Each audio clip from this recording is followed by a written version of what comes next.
அனைவருக்கும் வணக்கம். இன்றைக்கி வந்து ப்ரீவியஸ் இயரில் கேட்கப்பட்ட கேள்வி தான் பார்க்க போகிறோம். வேலூர் கழகத்தை பற்றி கேட்டிருக்காங்க.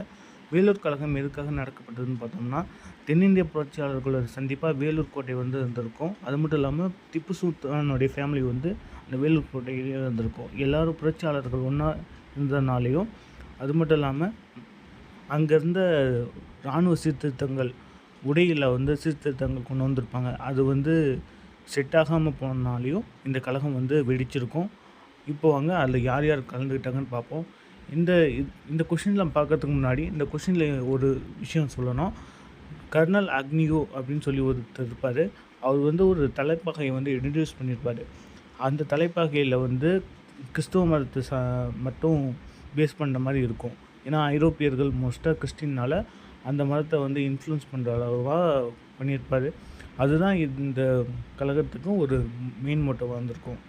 இங்கே என்ன சொல்கிறாங்கன்னா, சென்னை இராணுவ படைகளின் தலைமை தளபதியாக சர் ஜான் கெடாக் இருந்தார் அப்படின்னு சொல்கிறாங்க. So first statement is correct. Next Chennai ஆளுநராக சர் ஜான் ஃபார்லோ இருந்தார்னு சொல்கிறாங்க. அது வந்து தவறான கூற்று. அதுக்கு பதில் யார் வருவாங்கன்னா வில்லியம் பெண்டிங். செகண்ட் ஸ்டேட்மெண்ட்டும் தேர்ட் ஸ்டேட்மெண்ட்டும் அப்படியே கலந்து கொடுத்துருப்பாங்க. அப்படியே இந்திய தலைமை ஆளுநராக வில்லியம் ரென்னிங் பிரபு இருந்தார் அப்படின்னு சொல்லியிருக்காங்க. இதுக்கு தான் சர் ஜான் ஃபார்லோ வருவார். அடுத்து இராணுவ வீரர்களின் சீரான விதிகள் வகுக்க மேஜர் பயாஸ் இருந்தார்னு சொல்கிறாங்க. இது கரெக்டு. ஃபஸ்ட்டு ஒன்றும் ஃபோர்த்து ஒன்றும் கரெக்டு. மற்ற ரெண்டும் தவறான கூற்று.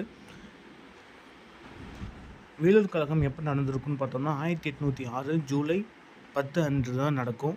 இங்கே வந்து வேலூர் கழகம் நடக்கும் பொழுது அங்கே இங்கிலாந்தில் வந்து யார் வந்து பிரதமராக இருப்பார்னு பார்த்தோம்னா கிரான்வில் அப்படிங்கிறவர் வந்து பிரதமராக இருப்பார்.